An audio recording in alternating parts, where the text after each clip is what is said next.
Hello and welcome to Games from Folktales, a podcast that mixes historical research and tabletop role-playing settings. I'm your host, Timothy Ferguson, and it's only my deep professionalism which is preventing me from being really excited about this week's episode. Games from Folktales has been working its way through the early stories of Lord Dunsany for several years now. Due to the vagaries of US copyright law, his masterpiece, The King of Elflands' Daughter, only became available to us this year. I was planning to record it myself, but one of the other LibriVoxians is far more skilled at this than I am, and she recorded it in late 2019, but didn't publish it until it was copyright clear, which apparently is perfectly legal. Well played, Michelle Fry. I intend to go through this book much in the same way that I went through the Chronicles of Shadow Valley, cutting out the useful bits and describing them in game terms. If we go through a chapter a month, that'll last for years because there are 34 chapters. So instead, we're likely to do a couple of chapters a month. But I'll keep Chapter 1 completely intact. Chapter 1 introduces many of the main characters, and I would need to describe them later if I cut the descriptions now. Additionally, I hope it will tempt you to head over to LibriVox and listen to the whole thing for free. I'm going to be breaking into Michelle Fry's narration at various points with explanations and plot hooks. And now we begin a lengthy journey beyond the fields we know. Welcome to the King of Elflands' Daughter. The Plan of the Parliament of Earl.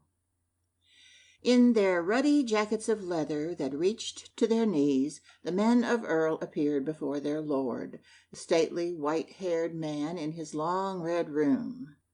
He leaned on his carven chair and heard their spokesman, and thus their spokesman said, "For 700 years the chiefs of your race have ruled us well, and their deeds are remembered by the minor minstrels, living on yet in their little tinkling songs. And yet the generations stream away, and there is no new thing." "What would you?" said the Lord. "We would be ruled by a magic lord," they said. "So be it," said the Lord. "It is 500 years since my people have spoken thus in Parliament, and it shall always be as your Parliament saith. You have spoken, so be it." And he raised his hand and blessed them, and they went.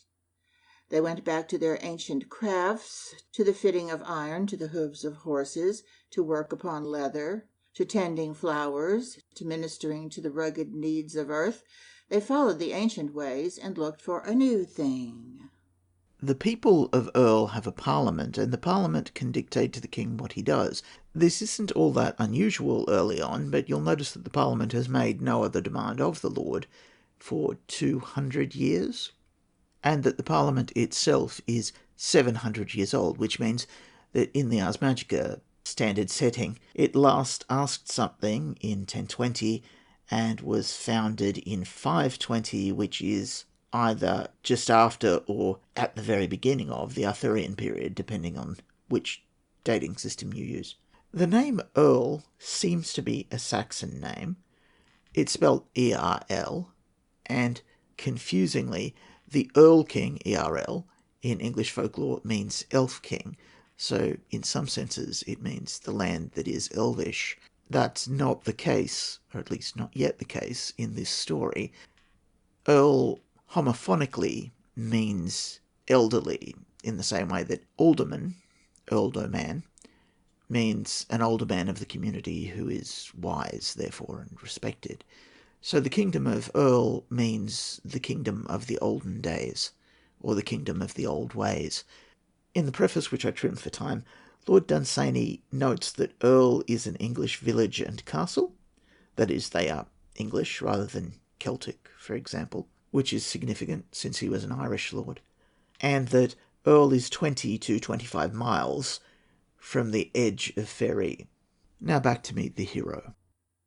But the old lord sent a word to his eldest son, bidding him come before him.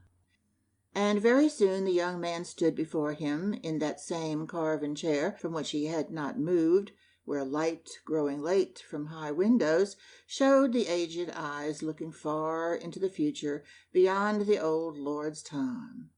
And seated there he gave his son his commandment. We don't know whether the throne of Earl gives him the ability to foretell the future through visions, or whether he's just an elderly man who sees his own end coming. Go forth, he said, before these days of mine are over, and therefore go in haste, and go from here eastwards, and past the fields we know, till you see the lands that clearly pertain to Faery, and cross their boundary, which is made of twilight, and come to that palace that is only told of in song. It is far from here, said the young man, Alveric. Yes, answered he, it is far. And further still to return, the young man said, for distances in those fields are not as here. Even so, said the father. Unusually, Faery in this case appears to be to the east. Generally, it's to the west. Particularly, you'll note that he travels east following the light of twilight, which would imply that the sun sets in the east. In Ars Magica, we just flip these directions over, of course. You'll see that Lord Dunsany is using the same rules we do for time dilation in Faery. What do you bid me do, said the son, when I come to that palace? And his father said, to wed the king of Elflands' daughter. The young man thought of her beauty and crown of ice, and the sweetness that fabulous runes had told was hers. Songs were sung of her on wild hills where tiny strawberries grew, at dusk and by early starlight, and if one sought the singer, no man was there. Sometimes only her name was sung softly over and over. Her name was Lyrazel. Lyrazel is the point of view character that we will be following in many of the subsequent chapters, so rather than go into detail about her now, we'll wait until we get the fuller description. So far as I can tell, etymologically, Lyrazel is made up by Dunsany. It doesn't seem to be a quotation from anywhere else. She was a princess of the magic line.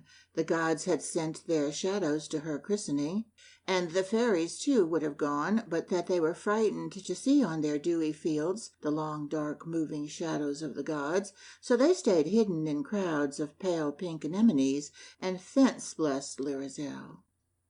There are hints in Ars Magica that there are deep powers that hide behind Faery and use fairies as their puppets in the mortal realm. Perhaps those are the gods which are being talked about here. Notice also the reference to anemones. They came up a lot in the Chronicles of Shadow Valley. They're a sort of trope in Dunsany's writing. My people demand a magic lord to rule over them. They have chosen foolishly, the old lord said, and only the dark ones that show not their faces know all that this will bring. But we who see not follow the ancient custom and do what our people in the Parliament say. It may be some spirit of wisdom they have not known may save them even yet. Go then, with your face turned toward that light that beats from fairyland, and that faintly illumines the dusk between sunset and early stars. And this shall guide you till you come to the frontier and have passed the fields we know. Then he unbuckled a strap in a girdle of leather and gave his huge sword to his son, saying, This that has brought our family down the ages unto this day shall surely guard you always upon your journey, even though you fare beyond the fields we know. And the young man took it, though he knew that no such sword could avail him. Near the castle of Earl there lived a lonely witch on high land near the thunder, which used to roll in summer along the hills. There she dwelt by herself in a narrow cottage of thatch, and roamed the high fields alone to gather the thunderbolts. Of these thunderbolts that had no earthly forging were made with suitable runes such weapons as had to parry unearthly dangers. The Thunderbolts are meteorites, and the Fallen Fane, an Ars Magica supplement, has weapons that are made out of meteorites. They seem particularly common in this area. It may be that that's why the Witch's Garden is placed as it is. And alone would roam this witch at certain tides of spring, taking the form of a young girl in her beauty, singing among tall flowers in gardens of Earl. She would go at the hour when hawk moths first pass from bell to bell, and of those few that had seen her was this son of the Lord of Earl. And though it was calamity to love her, though it rapt men's thoughts away from all things true, yet the beauty of the form that was not hers had lured him to gaze at her with deep young eyes, till, whether flattery or pity moved her, who knows that is mortal, she spared him whom her arts might have well destroyed, and, changing instantly in that garden there, showed him the rightful form of a deadly witch. And even then his eyes did not at once forsake her, and in the moments that his glance still lingered upon that withered shape that haunted the hollyhocks, he had her gratitude that may not be bought nor won by any charms that Christians know. And she had beckoned to him, and he had followed, and learned from her on her thunder-haunted hill that on the day of need a sword might be made of metals not sprung from earth, with runes along it that would waft away certainly any thrust of earthly sword, and except for 3 master runes, could thwart the weapons of Elfland. The Master Runes will be back. As he took his father's sword, the young man thought of the witch. It was scarcely dark in the valley when he left the castle of Earl, and went so swiftly up the Witch's Hill that a dim light lingered yet on its highest heaths, when he came near the cottage of the one that he sought, and found her burning bones at a fire in the open. Burning Bones is a traditional and powerful warding spell, and it's where we get the word bonfire from. It's literally bone fire. To her he said that the day of his need was come, and she bade him gather thunderbolts in her garden, in the soft earth under her cabbages. And there, with eyes that saw every minute more dimly, and fingers that grew accustomed to the thunderbolt's curious surfaces, he found before darkness came down on him 17, and these he heaped into a silken kerchief and carried back to the witch. Cabbages also show up in Lord Dunsany's story about the death of the gladsome beast. I'd note that when cabbages flower, they have a cruciform flower, and so it could be that by burying the meteorites under her cabbages, she protects them from some evil influence. On the grass beside her he laid those strangers to earth. From wonderful spaces they came to her magical garden, shaken by thunder from paths that we cannot tread, and though not in themselves containing magic, were well adapted to carry what magic her runes could give. She laid the thigh bone of a materialist down, and turned to those stormy wanderers. Faint trace of the realm of reason there. She arranged them in one straight row by the side of her fire, and over them then she toppled the burning logs and the embers, prodding them down with the ebon stick that is the sceptre of witches, until she had deeply covered those 17 cousins of earth that had visited us from their ethereal home. I'm not sure about this ebon stick. Presumably it's not true ebony because that's imported from Africa. It may just mean that the stick is black. I don't recall seeing it later in the novel, but we'll see when we get. She stepped back then from her fire and stretched out her hands and suddenly blasted it with a frightful rune. The flames leaped up in amazement, and what had been but a lonely fire in the night, with no more mystery than pertains to all such fires, flared suddenly into a thing that wanderers feared. As the green flames, stung by her runes, leaped up, and the heat of the fire grew intenser, she stepped backwards further and further, and merely uttered her runes a little louder the further she got from the fire.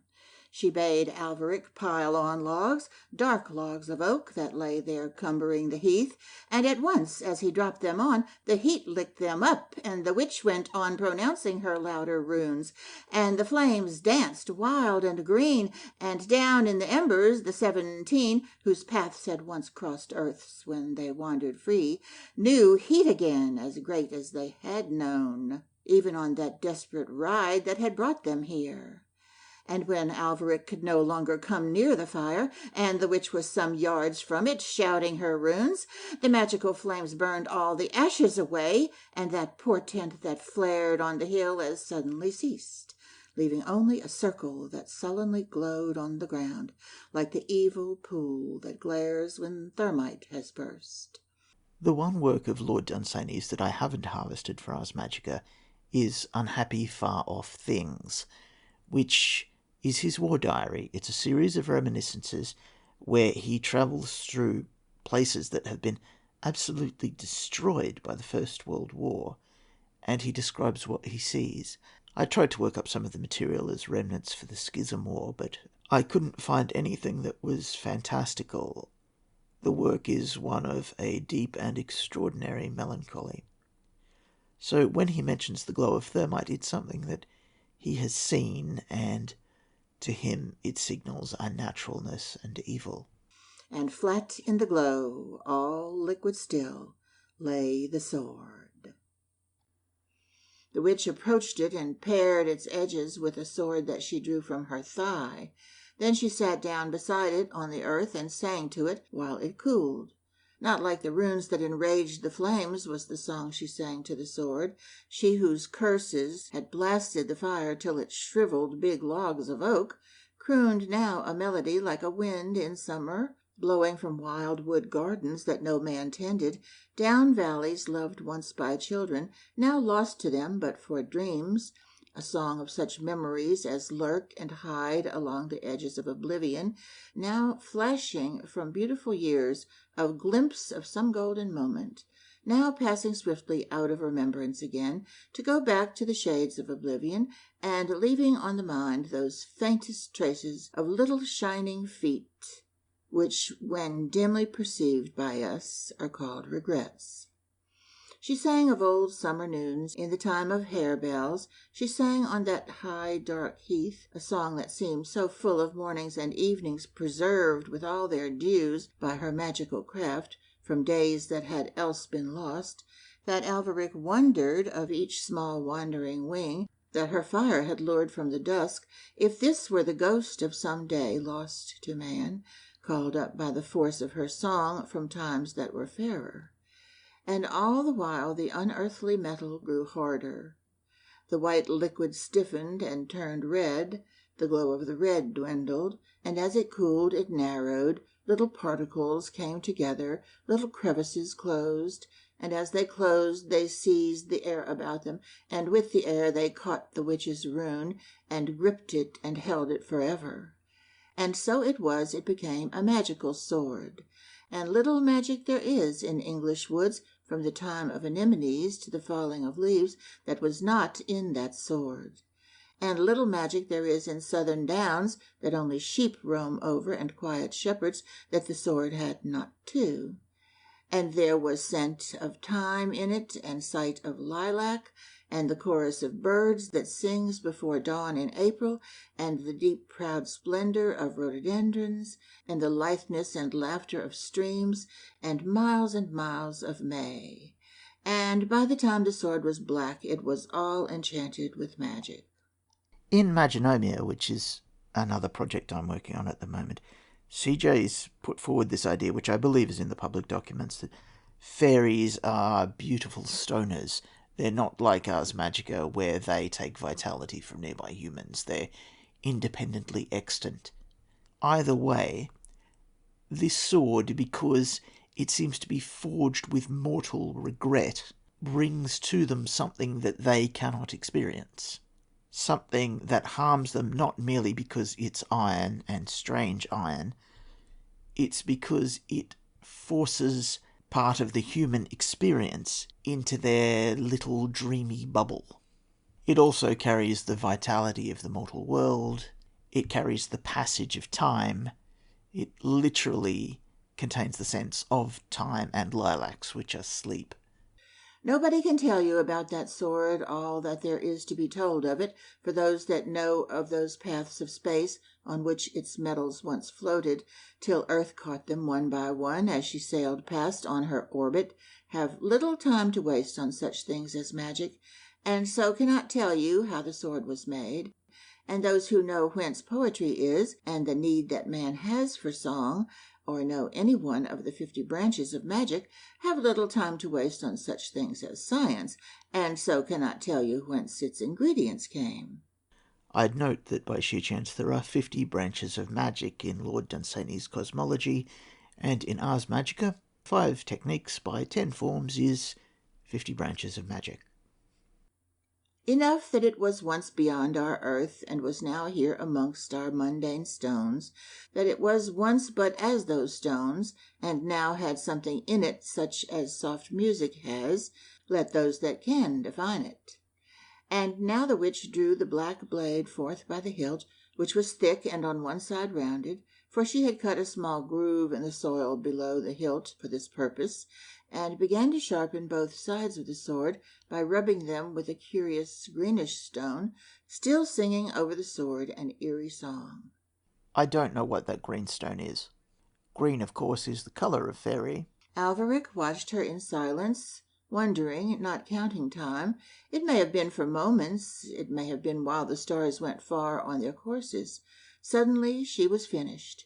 She stood up with the sword lying on both her hands. She stretched it out curtly to Alvaric. He took it. She turned away, and there was a look in her eyes as though she would have kept that sword or kept Alvaric. He turned to pour out his thanks, but she was gone. He rapped on the door of the dark house. He called, "Witch, witch," along the lonely heath, till children heard on far farms and were terrified. Then he turned home, and that was best for him. Be unalarmed, good listener. We will be seeing her again. She's one of my favourite characters in this story. Your saga may vary.